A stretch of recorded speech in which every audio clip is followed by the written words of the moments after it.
Evening all of you.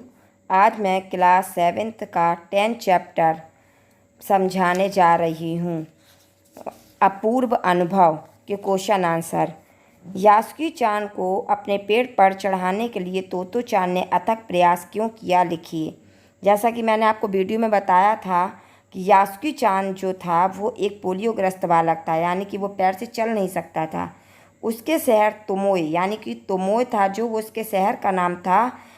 उस Tomoe में मतलब प्रत्येक बालक या हर एक बालक बाग के एक पेड़ को अपना मानता था। मतलब हर बच्चे ने एक एक पेड़ को अपना लिया था और वो पेड़ को वो अपना मानता था। इसे वे अपनी संपत्ति मानकर उस पर चढ़ते थे। वो सोचते थे कि मेरी संपत्ति है, मेरा जब मन आएगा मैं चढ़ूँगा, जब मन आएगा तब उतरूँगा। यासुकी चान के लिए किसी पेड़ पर चढ़ना संभव ना था, क्योंकि वो पैर से कमज़ोर था। इसलिए उसके लिए किसी पेड़ पर चढ़ना भी संभव नहीं था।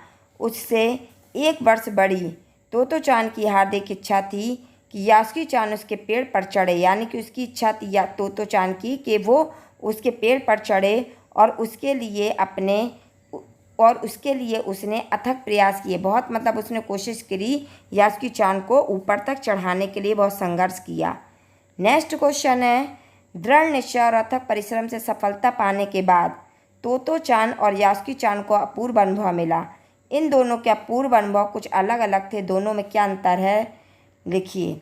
यासुकी चान और तोतो चान के अपूर्व मीन्स पहले के अनुभव मीन्स एक्सपीरियंस कुछ अलग अलग थे। दोनों के अनुभव कुछ अलग अलग थे, उनमें अंतर भी थे। जैसे यासुकी चान जो पोलियोग्रस्त होने के कारण किसी भी पेड़ पर चढ़ने में संभव नहीं था, यानी कि वो पोलियोग्रस्त होने के कारण किसी भी पेड़ पर चढ़ना उसके लिए संभव नहीं था। सपने में भी वह ऐसा नहीं सोच सकता था कि वह पेड़ पर कभी चढ़ पाएगा। वह भी ऐसा सुखद अनुभव कर सकता है, और जब वो पेड़ पर चढ़ा तो उसे ये अनुभव हुआ, सुखद अनुभव हुआ कि वो कभी पेड़ पर ऐसे चढ़ सकता है। तोतो चान ने जब बहुत परिश्रम और साहस से पोलियोग्रस्त यासुकी चान को अपने पेड़ पर चढ़ाकर उसका स्वागत किया तो उसे हार्दिक खुशी और संतुष्टि मिली। जब उसने उसको पेड़ पर चढ़ा लिया तो तोतो चान को बहुत ज़्यादा खुशी हुई और उसका मन भी शांत हुआ कि मैंने आज यासुकी चान को अपने पेड़ पर चढ़ा लिया, और उसने उसका स्वागत भी किया। नेक्स्ट क्वेश्चन है, पाठ में खोजकर देखिए कब सूरज का ताप यासुकी चान और तोतो चान पर पड़ रहा था। वे दोनों पसीने से तरबतर हो रहे थे, और कब बादल का एक टुकड़ा उन्हें छाया देकर कड़कती धूप से बचाने लगा था। आपके अनुसार इस प्रकार परिस्थिति के बदलने का कारण क्या हो सकता है? तो यासुकी चान और तोतो चान बहुत अथक प्रयास करते हुए पेड़ पर सीढ़ी के सहारे चढ़ते चढ़ते हुए इतने व्यस्त थे कि उन्हें समय या अपने सुख दुख का जरा भी ध्यान नहीं था। मतलब वो इतने व्यस्त हो गए थे वो 3 पैर वाली सीढ़ी में चढ़ने में कि उन्हें ना अपने सुख का और अपने दुख का भी जरा भी एहसास नहीं हो रहा था। यासुकी चान के एक एक कदम आगे बढ़ने पर उन्हें अद्भुत सुख प्राप्त होता था। जैसे यासुकी चान सीढ़ियों पर पैर रख रहा था, अपने कदम रख रहा था, तो जैसे जैसे वो ऊपर की तरफ जा रहा था उसे एक बहुत अद्भुत बिंद आश्चर्यचकित सुख प्राप्त हो रहा था। सीढ़ी के ऊपरी हिस्से में पेड़ की डाल पर पहुंच पाना उनके लिए अत्यंत कठिन था। वो सोच रहा था कि मैं सीढ़ी के ऊपरी हिस्से के पेड़ की डाल पर कैसे पहुंचूंगा, ये भी उसके लिए बहुत कठिन था। किंतु अपने असाधारण प्रयास से वे इसमें भी सफल हो गए। लेकिन उन्होंने जब कोशिश करी तो वो इसमें भी सफल हो गए, और उनकी परिस्थिति बदलने का यही कारण हो सकता है। यासुकी चान के लिए पेड़ पर चढ़ने का यह अंतिम मौका था। इस अधूरे वाक्य को पूरा कीजिए और लिखिए, लिखकर बताइए कि लेखिका ने ऐसा क्यों लिखा होगा।